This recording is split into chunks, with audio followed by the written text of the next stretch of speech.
welcome back to the United Stand. It is Friday morning, the weekend is upon us. Will Manchester United actually get Højlund sorted before they go on have their weekend break this weekend? We know Man United don't work weekends. Maybe they might surprise us for once, but will they get Højlund sorted and will the deal be done? I mean, Fabrizio Romano saying that new talks could happen today surrounding Højlund and the transfer of Højlund. And can United speed this process up? Because it feels like it's going on for quite a long time. We need Højlund in, we need a striker. Also, some really interesting quotes coming out around Beckham and the Glazers and what he thinks about that situation. And what he would he like to be involved with the new takeover of Manchester United? He said he would love it. So that'd be really interesting to get into.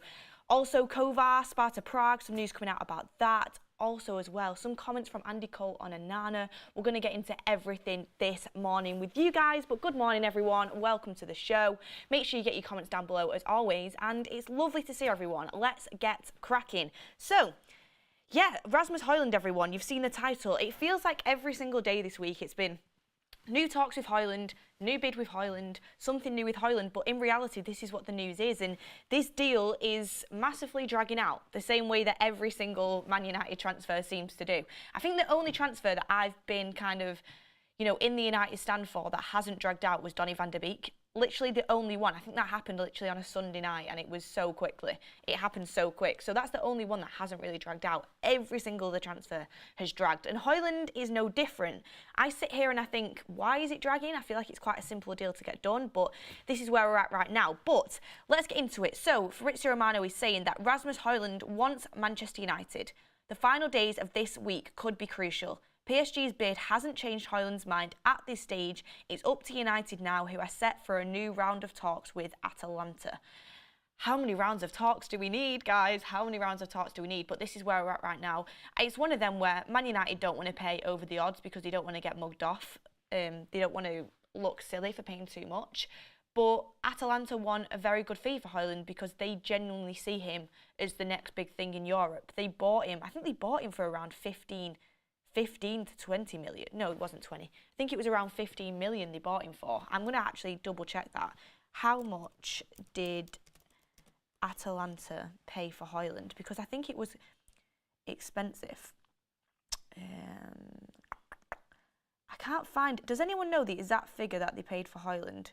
Because all it's coming up with on the news is Man United is buying Højlund. But I know they paid a decent fee for Højlund at the time, and they generally think he's going to be one of the best strikers in Europe. So they want a decent fee for him. Man United don't want to get mugged off because obviously he's only scored 9 goals, and this kind of narrative keeps running round. And I don't believe the narrative that just because he only scored 9 goals last year doesn't mean he's not good, because he's brilliant. It's just about game time, it's about progression. This is what young players are like. But that's the situation we're in at the moment. But it gets even more exciting because he went on to say in reply to a tweet when someone was asking something, he replied saying, Man United talks to sign Rasmus Højlund will take place again, and it will be in these days, maybe even today.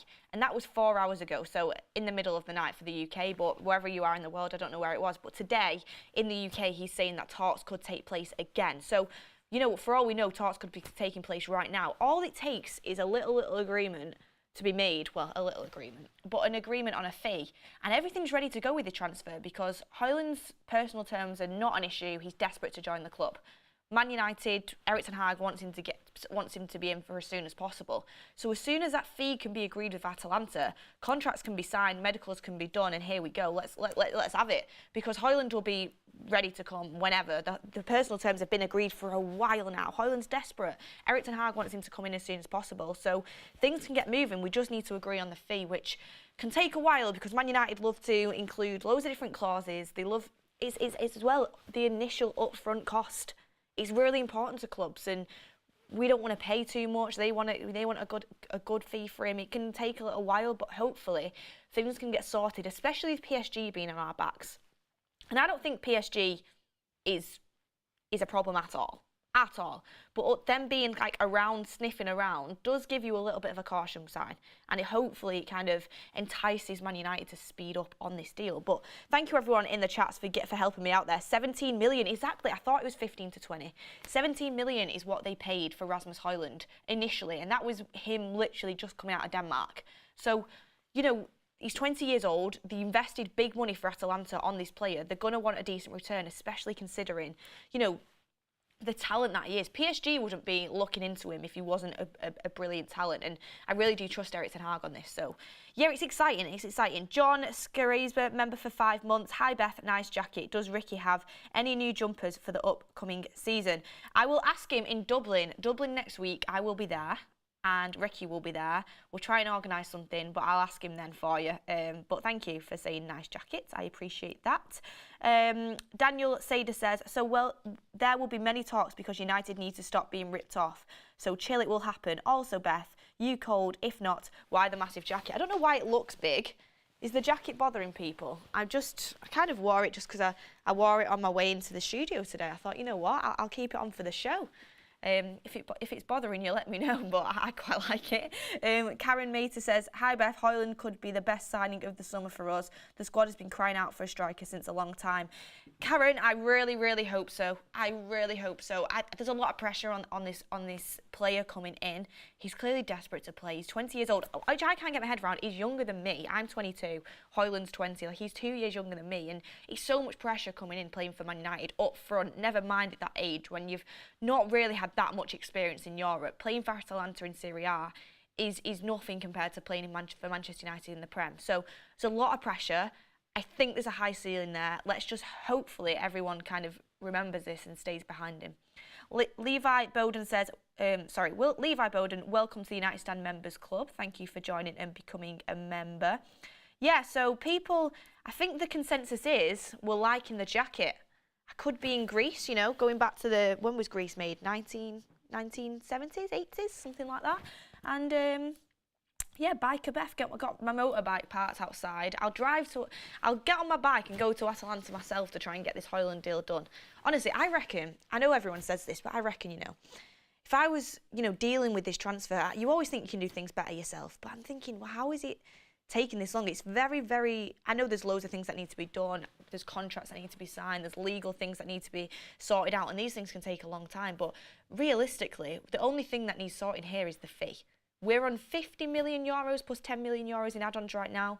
I generally think we bring that up to around 58 million euros and 10 million in add-ons, and you've got yourself a deal there. And yeah, it's a little bit too much, but you know, PSG are sniffing around, and you don't want Atalanta to be like, well, if PSG are going to bid higher, we want to go with him, and then it becomes like Højlund wants to come to Man United, but you never know. It could get to the latter stages of the window, and PSG is willing to pay the money, you know.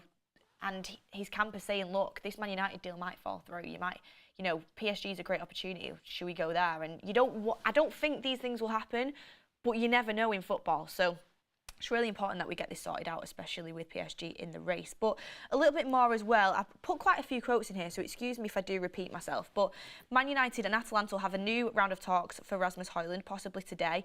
The PSG bid hasn't changed the player's mind, so that's really important. Højlund is all for United. He loves United. I mean, I think he watches the United Stand. I think so. If he's talking to Mark, I assume he's seen him somewhere. And as well, just on this Højlund deal, because I sort of thought it kind of linked into this, and this is where I kind of tell everyone, and I know this news did come out last night, but I just wanted to bring it into the show, that we've got to be really kind of conscious with the expectations that we do put on Højlund, because Laurie Whitwell came out yesterday at night and said Man United have had detailed discussions on what the coming season might look like with Rasmus Højlund on board, in the knowledge that he's a rough diamond who may need rotating. Again, we got news that Marcus Rashford's been penned in to play up front for quite a few games next season to get Højlund adjusted to the league. This, I've said it multiple times, but I just want to make it clear, it's not Haaland coming in. I feel like he's getting compared a lot. He's his own player. I think he can be a completely different player to Haaland. I think he has a ceiling where he can be, hopefully, one of the best strikers in the league eventually. He genuinely is that sort of player, but to ask him to do that now, I think is a big ask. Man United know this. Erik ten Hag wants to invest in a young player that could have massive returns in the future. How refreshing is it that Man United are going for someone who's 20 years old, not like 34, 33, on huge wages, that has been a brilliant striker in the career, but he's coming towards the end. That's usually the route we've gone down, you know. I mean, we've had some amazing ones, like Zlatan was unreal, but we've gone through the Falcao route. Cavani was good, but, you know, that's the kind of route that we've gone down. But when was the last time we invested in a super young striker, you know, that went on to be a brilliant player for us? Like, let me know in the comments, who was the last one that you can remember? So Ten Hag knows the kind of going into this season, it's going to be one of them where he's going to have to adapt and not to expect too much. But in the future, it could massively pay off, and we could have, you know, £100 million asset on our hands at some point with Højlund. So it really is exciting times. It really is exciting. Karen Mater says, I actually meant that this is the kind of player we used to sign under Fergie, young player with unlimited potential. I like that we are going back to our roots. Nice jacket, by the way. Thank you. Yeah, exactly. This is what I mean. Erik ten Hag is changing things up. And Beckham even says that. We're going to talk about that in a little bit. Dark Mike Music Group. Hi, Beth. Hope you're well. To drag on. I like the little inside joke on that one. And you know, it's just the way Man United roll. And I don't think it's going to change until we get a new board in place, and you know, a new set of owners and new people. So that's where we're at right now. And Hector says, if we want to challenge for the title or improve from last season, is buying an experienced player the best route? Well, this is the thing as well, isn't it? I honestly would go and try and get an experienced striker on loan, or potentially even buy them in, as well as Højlund, because you know, it could even be on like a 1-year deal, a 2-year deal. I'm just thinking just in case, because you cannot rely on Anthony Martial. You know, you just can't. Like, I have no faith in him being fit. If he is fit, by the way, I think he's a brilliant player. But I have no faith in him being fit, so I can't rely on him. Rashford, realistically, is better off the left and isn't great up front. So he can play up front, but he's better on the left. He's better on the left, and that's where you get the best out of him. So you want someone really that can come in and if Højlund, you know, isn't quite up to it in, you know, the first couple of months, they can come in and fill in, and Højlund can get chances, but you have someone to kind of rely on. So I would go down that route. I don't think we will, because I just don't think the money's there. Maybe if we sell well, we will, but I doubt we will. It's barely been linked to anyone but Højlund. But I get that was where the Harry Kane shouts are coming in, and that's why personally I wanted Harry Kane. I'm not going to deny it. I still would want Harry Kane. I know Robert McCormack, shout out to you, wants Harry Kane, and loads of people did want Harry Kane because he's established, best striker in the league, if not the world, and would score Man United 30 goals per season straight away. Comes in and scores them instantly. But how many years to get out of Harry Kane? Are you going to get a return on your investment, 100 million? Not really, no, because it would be kind of the final stage in his career. So I get both sides, but realistically, you'd want, if Man United had done this right and done transfers well in the last few years and was on track, if Man United were doing things right and we had, maybe even if we had, you know, the new ownership in right now, what Man United would have done is got Kane and Højlund. That's what we would have done, or we would have already had like a Højlund type coming through because we would have bought him early. Just like City do with Alvarez and Haaland. That's the levels you need to be at. We can't do that. It's impossible for us to do that this window, but that's what we should have done. A lot of you guys saying Chicharito, Martial had a lot of potential. Yeah, that you are correct. We invested well on Martial, and I remember that first game. Welcome to Manchester United, Anthony Martial. Like the commentary, watching it. I remember watching it with my dad against Liverpool, and he absolutely did skirtle for filth, Martial. And you just thought, wow, this player. I get why he's got a Ballon d'Or clause in his contract, and I thought he was going to be, honestly, absolutely unreal. And I honestly can say Martial is one of them players where I genuinely think he could have been one of the best players in the world. Absolutely could have been. But, you know, injuries, certain issues with coaches, there's no excuses, but it just didn't work out. He's a great, when he's fit, he's a great player. I honestly think, technically, he probably is he is our best forward player when he's fit and on form. Without a doubt, he's our best forward player across the front three when he's fit and on form. But it just didn't work out, and he's dropped off, and there's injuries have held him up. But he had the potential, and I think it was a massive mistake to move him to be a striker. I don't know what coach told him he was a striker, but he was a left winger, and he was a brilliant left winger. I'm sounding like Ricky. He had the pace, he had the flair, he had the skill. Just didn't work out with injuries and stuff. Hector says, if we want to challenge for the title or improve from last season, right now, we're back on everyone. Okay, let me get back to my Harry Kane story. Karen Mater says, I would love to have Joao Felix on loan. I think Joao Felix on loan would be a great option, but it's just not happening. and it's not going to happen. Plus, he started confessing his love to Barcelona, so stay clear of that. And, you know, he's a great player, but I don't think it's the direction that we need to go in right now. And if I was going to get an experienced player in, it'd be someone who is an absolute number 9 striker, not someone who can play loads of different positions and isn't really got a set position for us. But on Harry Kane, I never thought he would actually go to Bayern Munich. Like, I didn't. I thought it was rumours. I thought it'd be a good move if he did.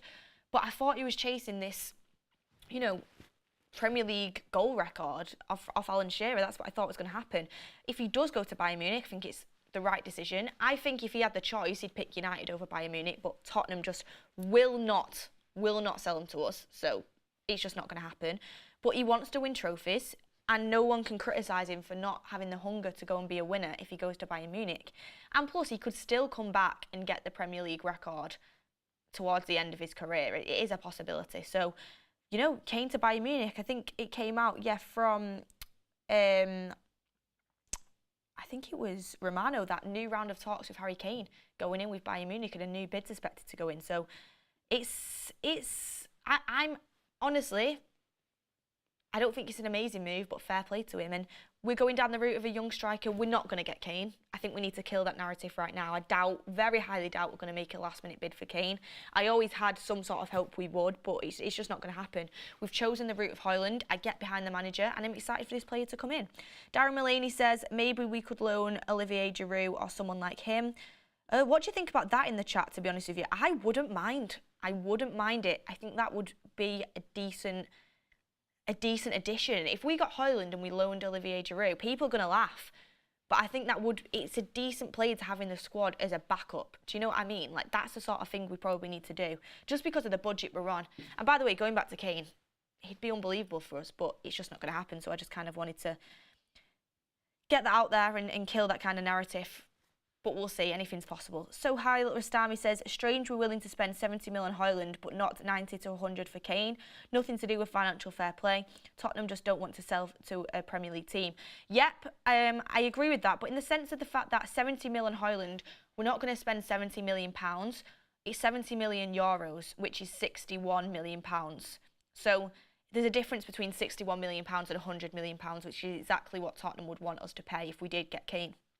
So that is a 40 mil difference. So it is quite a chunk. And again, I think we would have spent the money on Kane if Daniel Levy and Tottenham would have been willing to negotiate to us, but they just will not sell him to a Premier League team. So you are right in that sense. Zeno, Madden, member for 3 months. Greece is the 70s. Who would be the deadline day signing you would do if we were to fail to sign any current striker targets? Would you go for Cavani or Joao Felix? Don't put that in the space of manifestation, because we're going to sign Højlund. Deadline day, I don't want to be signing a striker on deadline day, because that has gone wrong many times before. Honestly, if Cavani could have stayed fit, he was brilliant and I loved him. Cavani, I think Ten Hag in his prime would have absolutely loved him. Presses really well, technically good, great attitude. Just, we got him too late. So I think the door is closed with Cavani. And Joao Felix, as much as I think he's an amazing player, and I really do, I think the potential of Joao Felix is off the scale. I think he's brilliant. But he's not a striker. And I really don't like the false nine. He's just not a striker, so neither of them probably. Yoni4416 says, Højlund reminds me of Mark Hughes. His hold-up play, linking other players into play. He'll be better at United with better players around him. I like that. And, you know, you do always improve with players around you. And Højlund, you know, balls coming in from Bruno Fernandes, hopefully Mount as well. I think, you know, how much better can it get, really? James Cave, morning, Beth. Just wanted to say you've done a great job filling in for Mark recently. Well done. Also, how would you rank Sancho, Ahmad and Pellistri? Well, James, thank you very much for your lovely comments. As I said last night, the lovely comments don't go unnoticed. It really, really is appreciated. I'm just trying my best.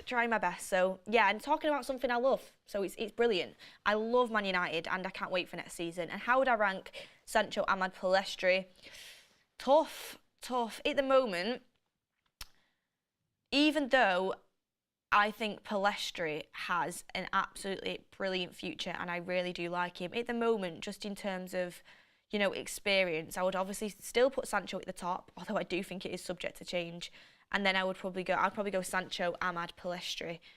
But I think Ahmed and Pellistri are interchangeable. I need to see more of Pellistri. If Pellistri went on loan, it could completely change my mind, because every time he comes on the pitch, he impresses me massively. Massively. And I think he should be getting more game time. And he has looked better than Sancho in certain times.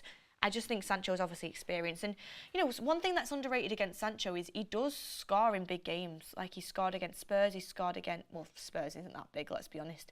He scored against Spurs, though. He scored against City, he scored against Liverpool. He was kind of the start of that renaissance last season. He scored against Chelsea, he scored against Arsenal. I know it's in pre-season, but he can do it against the big teams at times. So that is a positive, I will say. Let's see what everyone is saying on here. Keel Robin says, poll on Lukaku loan. Nope, because I don't want him. I mean, you can put a poll out about Galactic because it's all about the chat. Go on, put a poll on about it, Keel. You've convinced me. Lukaku on loan, yes or no? It's an absolute no from me, and I think it would never happen in a million years. And maybe you're just dreaming there. Sancho will come good, says you under. Yeah, but let's get back onto the stories, everyone. Thank you for your chats, as always. Really, really appreciate it. So, as I've said, coming out from the Telegraph last night, James Ducker, unlike any move for Harry Kane, Man United would not have to sell to buy Rasmus Højlund. However, they are expected to fetch enough through sales before the close of the window that a bid for Kane would not have been totally beyond reach.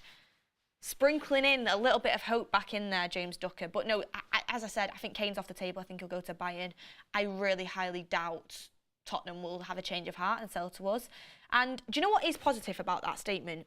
Is that we can buy Højlund now. We don't need to sell, despite what we've been told in previous times. We could buy Højlund now. It's just about agreeing a fee, and this is why I've said it could happen any time now. Fabrizio said new talks today. Talks can happen, we agree on the fee, here we go straight away, because medical can happen, personal terms agreed, contract can be signed, the money's there. So we just need to agree it. Let's see what you guys are saying. I expect this to be an absolute landslide. Thank you. You are not completely crazy, everyone. Lukaku on loan, 84% says no, 16% says yes. And I am completely in agreement with you. Ricky would want yes, because he likes Lukaku. Lukaku, it's just not. I just can't even speak about that seriously. And it's not that I think Lukaku is awful, because I just don't think he suits the way Erik ten Hag wants to play at all. Like, at all. He just doesn't suit it. Jason Stevens says, Adeyemi on loan from Dortmund. Could be a shout. Who knows? We get linked to multiple players on deadline day, so it'll be exciting to see. But I want to talk a little bit more about some more of the news, bring it into the show, everyone. Nearly 6,000 you in the room. Make sure you hit a like on the video. So, next thing I wanted to speak about is that. Quick one is a little update about Matej Kovar. Obviously, we saw him in pre-season, played some really good games, looks like a really promising keeper, won the league with Sparta Prague last year in the Czech Republic, but he's come out that Man United have demanded €7 million to Sparta Prague to sign Matej Kovar. However, even half of that price was too much for Sparta, so that sale won't be happening. And I honestly think it would be a mistake to sell Kovar now. I think there's a lot of potential there. I know it's really hard because a lot of keepers don't want to be the backup keeper, and we have just signed Onana. But I would hold on to him for now, for sure. But yeah, that was just a little bit I wanted to bring into it. And some comments from Andy Cole on Onana, which was really interesting. Great debut against Real Madrid, in my opinion. I know there was some mixed feedback, but can't wait to see him this season. And he said the manager has changed the way he wants to play from the back. He wants to play with a goalkeeper who is comfortable with the ball at his feet. This case with Onana. He then goes on to say, I don't care if you could do 10 kick-ups. A goalkeeper needs to be able to save the ball.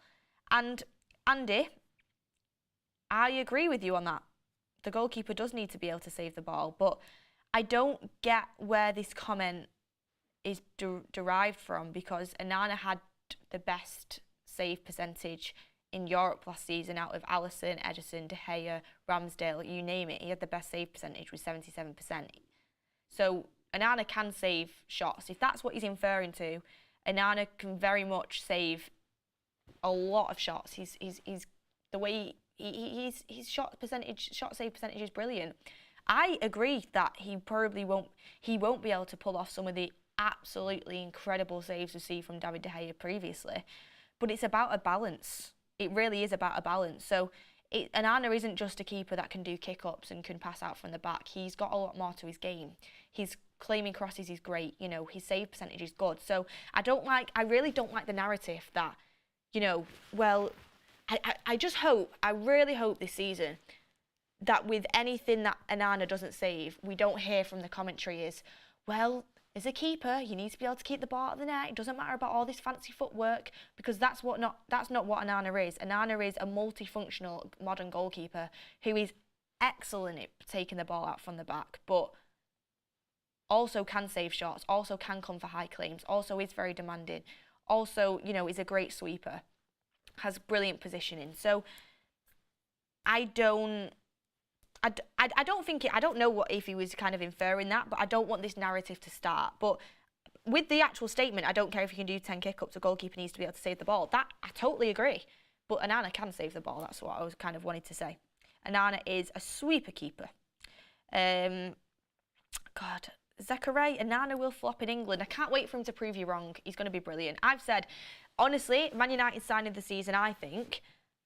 And I also think if United end up doing well next season, could be in contention for Premier League signing of the season as well after who's signed so far. Because it's not as if we've had any poll in the chat. Will Onana make Man United a better team overall?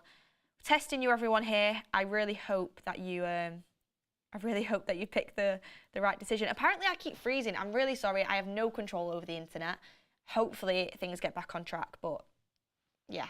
Don't know why. I don't know why we're freezing. The Wi-Fi is being as slow as Man United trying to get this Højlund deal over the line. Keep stopping and starting, but sorry about that, everyone.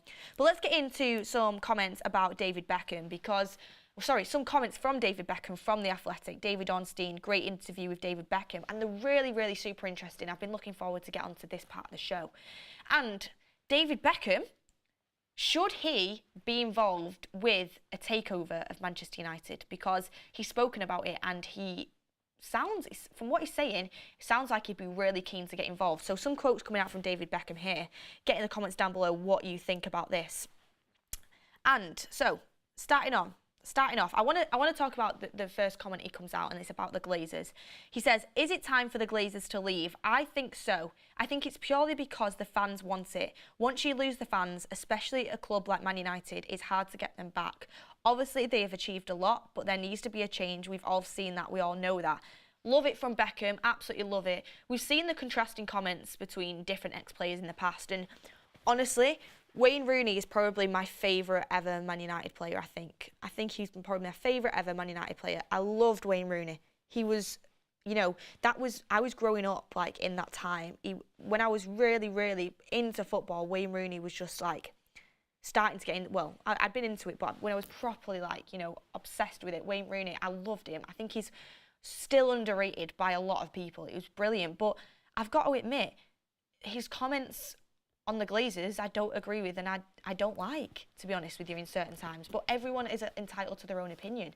As a player, I loved him. Beckham, another player I absolutely loved as well. You know, everyone loved Beckham. I think we all know that. But he's come out and he said, I think what the fans want to hear, the Glazers do need to leave. And he sees that. He is a fan. And I'm not saying Rooney isn't a fan, because he is, but everyone has different opinions, and I really like the way Beckham's kind of spoke about this, because he's right. When you do lose the fans, it's you can't get them back, and you can get them back in certain situations, but the Glazers will never, ever, ever in a million years or universes or portals or, you know, different realities will be able to get Man United fans back after what's happened. So I like that quote from David Beckham. I really do.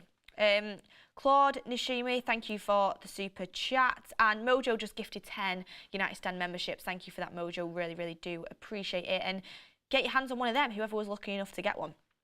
Beth Travolta says, Robert here. Quick fact for you. I've actually seen John Travolta when I was in Greece a few years ago on holiday. He was there. Really just thought I'd let it know, because maybe that's what's inspired my look today. But yeah, I really like that quote from David Beckham. Also, he's coming in and says, about the takeover with Manchester United, this is the big one. This is the big story. This is the big story, everyone. I haven't been approached, but I suppose any involvement with Manchester United, re the takeover, would mean the world to me going forward. But who knows? We'll see what happens in the next few weeks or months. Hopefully a decision gets made, and if I'm involved in any way, If not, I'll be a United fan and just do what other fans are doing. So he's saying he'd love to be involved. It would mean the world for him. Let's see if he'd be involved in any way. But if he's not, then he'll just carry on being a United fan and kind of advocating for what he loves, which is Manchester United. And I really like that quote. Obviously, I know people have mixed reviews on whether ex-players should be involved at the club. It's a really tricky subject. I know Mark is quite against it. For me, it doesn't matter if you're an ex-player or you're not, as long as it's the best people in charge for the best jobs. That's all I want. That could potentially be an ex-player. It also could not be. I just want the best people in charge for the best jobs. If Beckham is an ambassador in any way in the football club, you know, if that decision's made by the owners and it turns out to be a good one, fair play. It's up for the new owners that comes in. It's up to them to make it work. And you know, Beckham could work as being part of this. I'm not just going to sit here and say just because he's an ex-player, it's not going to work. It really just depends on the circumstance. And I love David Beckham, and I do think he wants what's best for the club. He has been involved in running football clubs before. Obviously, Inter Miami is huge for him. So it'd be interesting to see what happened with that one. Yoni4416 says, if we get Højlund and Amrabat, what would be your starting lineup? I've already got mine, and Mounts wouldn't be a starter. Interesting, Yoni. We spoke about that on the Beth and Faz show yesterday, and we put a clip on TikTok, and there was a lot of comments about it. Faz adamant that Amrabat won't start more than 15 games next season. I think he will, but I also think, you know, you've got to look at the likes of the top teams. Look at Man City. You know, certain players don't start every game, but they still get used and they're brilliant. Look at Gundogan. He didn't play every game, but he was so important for them last season. Like, there's ways that top teams operate, and to operate at the highest level, you need to have a squad. You really, really need to have a squad, and Amrabat comes into that for different games. Different players work for different games, so I'll let you know what my starting lineup will be in a little bit. I just want to kind of get people's opinions on Beckham first while we're still in it. Alex says, David Beckham into Miami was given a golden ticket because it's a golden ticket and has been failing before they were even build a club, and has been failing under Beckham. I think we've got to wait and see with Miami. As I said, Rome wasn't built in a day. The signing of Messi and Busquets will be brilliant for them. Let's just see how that progresses. And plus, the MLS, like, as much as, you know, you want all football to be a high quality, high standard, it's not. And, you know, he's only just really starting out. TJ, in the grand scheme of things, that's what I'm saying. TJ says, could the class of 92 buy United? No, they wouldn't have enough money. They'd have to go into partnership with some financing. So they could buy it if they got financing from somewhere, like, you know, a group that is willing to finance them, but they couldn't buy it just on their own. They haven't got enough money for that. You know, it's a very high calibre of people that can buy Man United. As in high, when I say high, I mean ridiculously rich. You're talking about 6 billion here. Like, you know, not many people in the world have that sort of money. Don't think Mount will be Erik ten Hag's first choice. Is coming into the chat. I think Erik ten Hag loves Mount, and I think he will be. I think don't get carried away with pre-season. Let's just wait for the season to start. And Mount, I honestly still stand by the fact I think he's going to be a really good signing, a really good player. But yeah, that's Beckham. Would you want him to be part of a takeover? Let's get a poll running on that. Would you want Beckham to be part of a takeover for Manchester United? I'm going to sit on the fence with this one. I wouldn't mind it if he was doing something that would be a great job. I love Beckham. He's always seemed really, really genuine to me. He seems like a lovely guy. I don't know him. And I just really like what he stands for. He seems like a very, very good guy. Could he come in and help run a football club? It depends what sort of position he had. If it was an ambassador, I think, yeah. If it was, you know, running the daily ongoings of Man United, probably not the best person for the job. So, interesting there.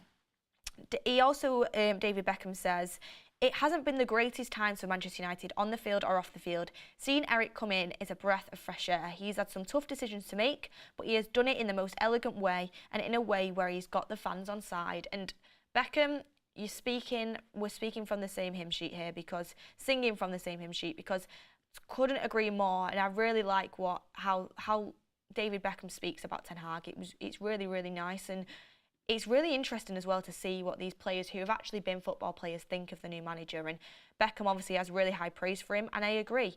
It was a tough decision with the Ronaldo thing, and I know it was Ronaldo's decision as well, but, you know, benching Ronaldo, coming into the Premier League, as a manager that is always going to be doubted because he's foreign.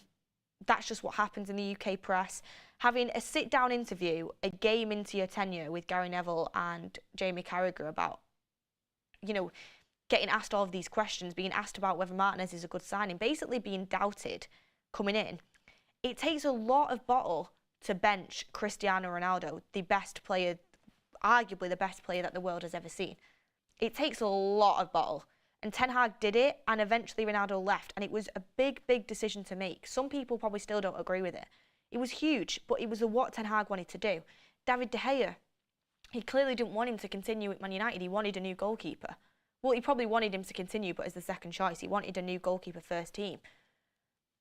Yes, the way the club handled it in the sense of, you know, the way it happened, as in offering a new contract, pulling it, and it happening after the season had finished, like dragging on. Yeah, that was poor. But the way Ten Hag spoke about David in the media was nothing but classy, and he's been classy towards him. So I think it's a really good statement from Erik Ten Hag. The United Stand, would you want Beckham as part of the takeover? Let's see what you guys are saying. Ooh, 61% yes, 39% no. I absolutely love Beckham. I think he would be a good contributor, if I'm being honest. He then goes on to say, when I played for Manchester United, we were top of the tree, winning everything. We were the ones who were successful, the ones where the players wanted to come. Luckily, we still have that United pull that existed when I went there. We want that back, and sooner a decision can be made, the better. And that is obviously on the takeover. He obviously thinks the same way we do. When we get new owners into this club, it takes us up another level, and we have the potential to get right back up there. Don't get me wrong. Erik Ten Hag, I truly, truly believe, is the manager that can win trophies, can win Premier Leagues, can win Champions Leagues with Man United. I really believe he is the guy that's going to take us forward and could be a manager at this football club for many years.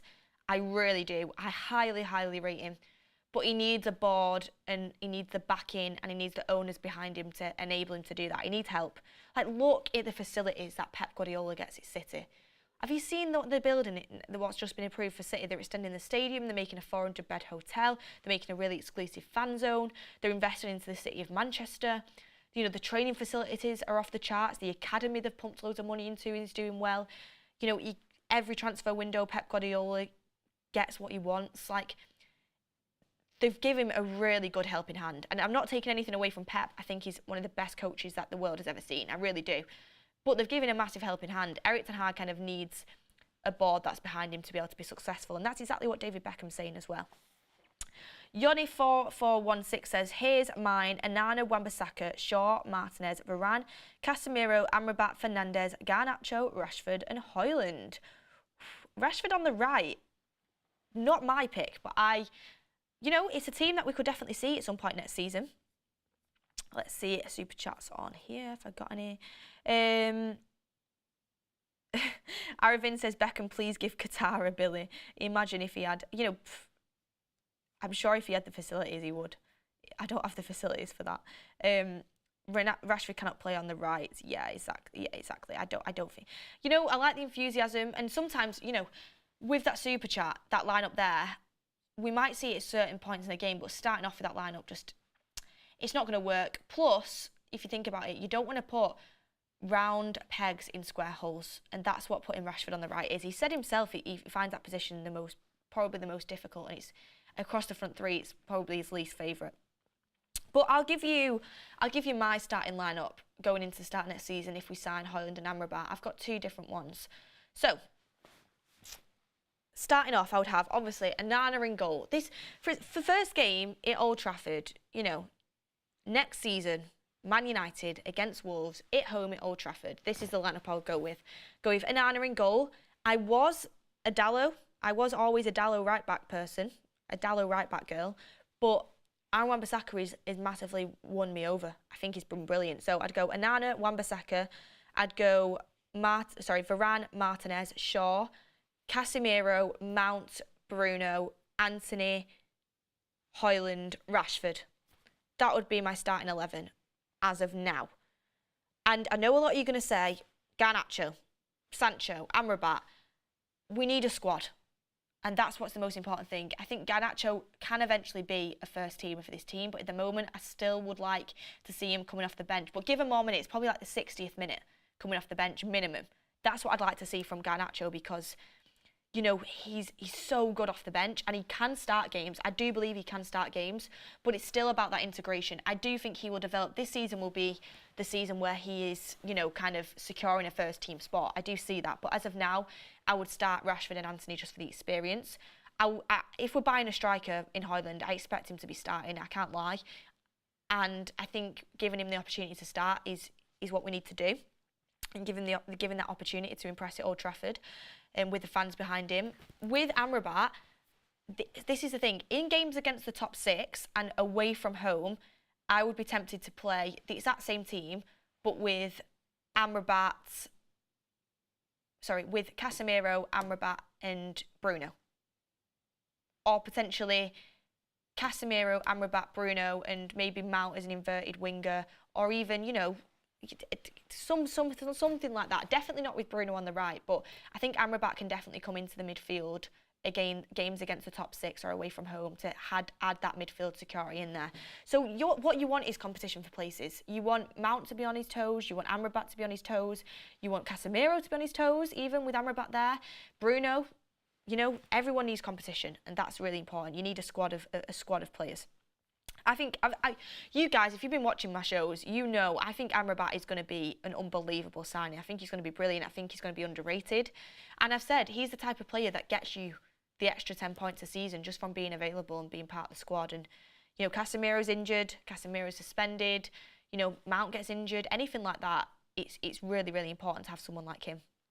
Tom B says, hey, random, but any idea on how to get gum out of hair? Very random, Tom. Maybe look it up on TikTok.